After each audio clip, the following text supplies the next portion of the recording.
Namaste. In this video, we will be looking into the planets in Vedic Astrology. The first one in the planet is Surya or Sun. The deity for this particular planet is Surya. He is the solar deity. He is revered as the source of light and vitality, which influences soul, leadership qualities, authorities, and is considered a father figure. We do Surya Namaskaras and salute every day morning in order to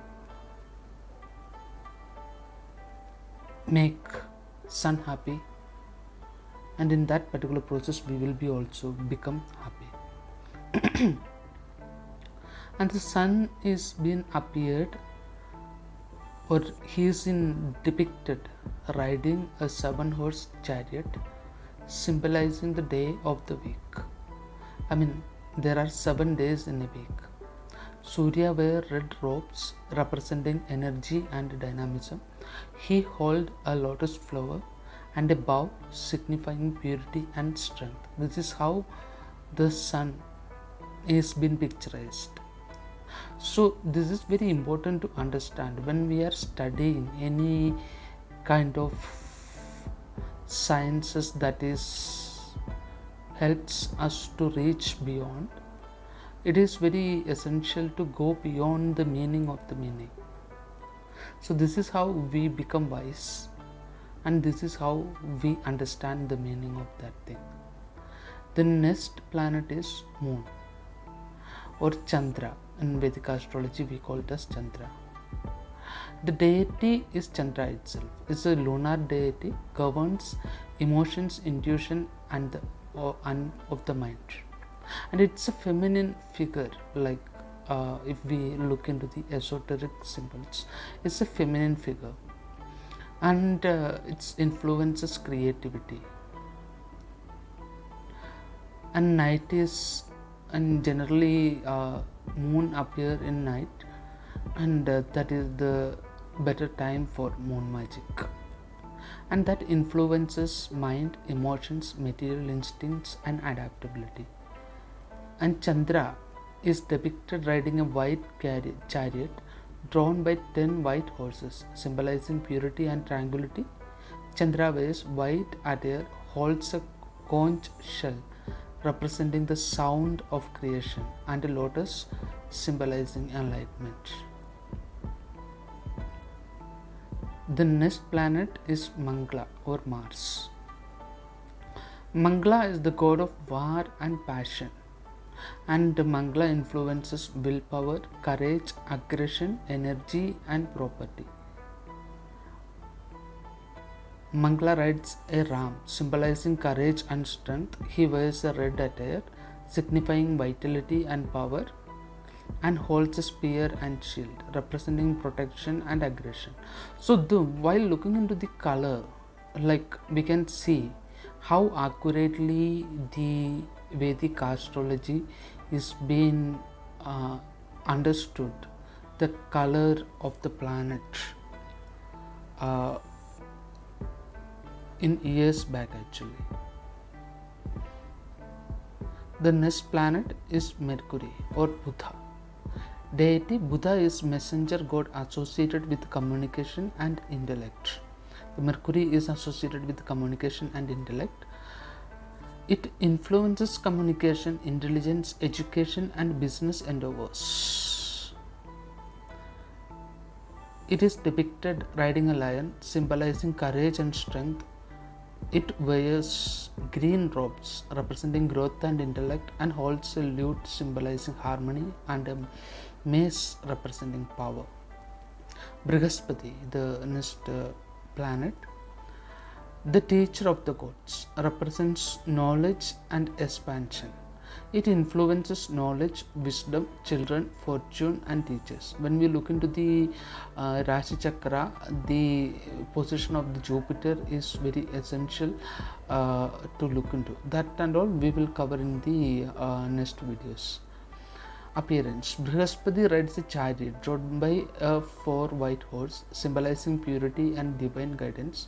He wears yellow attire, signifying intellect and auspiciousness, and holds a book representing wisdom and rosary symbolizing devotion.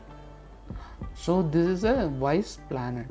The planet itself is wise. So if this is in the 12th house, or Brihaspati, this is in 12th house, it's the karaka of the particular person will be knowledge.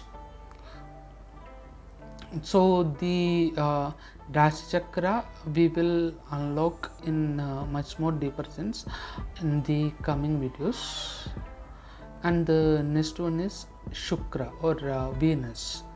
Venus is the god of love and pleasure. So we have spoken about a lot in the Venus in some of our podcast, which is in the Vedic reading series. If you are interested, those whoever is listening to, they can go through that particular thing and understand that in a much more deeper meaning. And also that is been spoken a lot in my book as well. So you can actually go through all those stuff. It influences love, pleasure, relationship, arts, and luxury. Shukra rides a white elephant, symbolizing royalty and prosperity. He wears white attire, representing purity and elegance, and holds a mirror symbolizing self-reflection, and lute symbolizing harmony and creativity. And the next one is Saturn. Saturn, also known as Shani. Shani is the god of justice and karma, and whatever you do, the justice when it is happens, it's a kick from Saturn, so nobody can escape from that. And it influences karma, discipline, limitation, hard work, and challenges. So where the position of the Saturn is been seeing in your birth chart is very important. If it is in the 12th house, we can actually calculate a lot from that. Shani rides a crow, symbolizing vigilance and intelligence. He wears black attire, representing austerity and discipline, and holds a noose, symbolizing control, and a staff, symbolizing authority. Next planet is Rahu. Rahu is not actually a planet, it is the north node of the moon. This is where when the moon comes, we will cover with eclipse will happen actually when the moon comes over there. So it's associated with the shadow and desire, because it's a shadow, like the eclipse is nothing but the shadow of shadow of the moon, right? It influences obsession, hidden desire, material attachment, and past life karma. Appearance. Rahu is usually depicted bodiless head, black chariot, symbolizing illusion and unpredictability. So there is a story how the Rahu become the headless body and Ketu become the tail of a serpent. So that is in Vishnu Purana. So we are not going into that. So Ketu, south node of the moon. So in Ketu is associated with the liberation and spirituality. Ketu influences spiritual pursuit, detachment, and past life karma. It appears usually as a snake's tail riding black chariot, symbolizing wisdom and spiritual evolution. So these are the planets which we have to look into.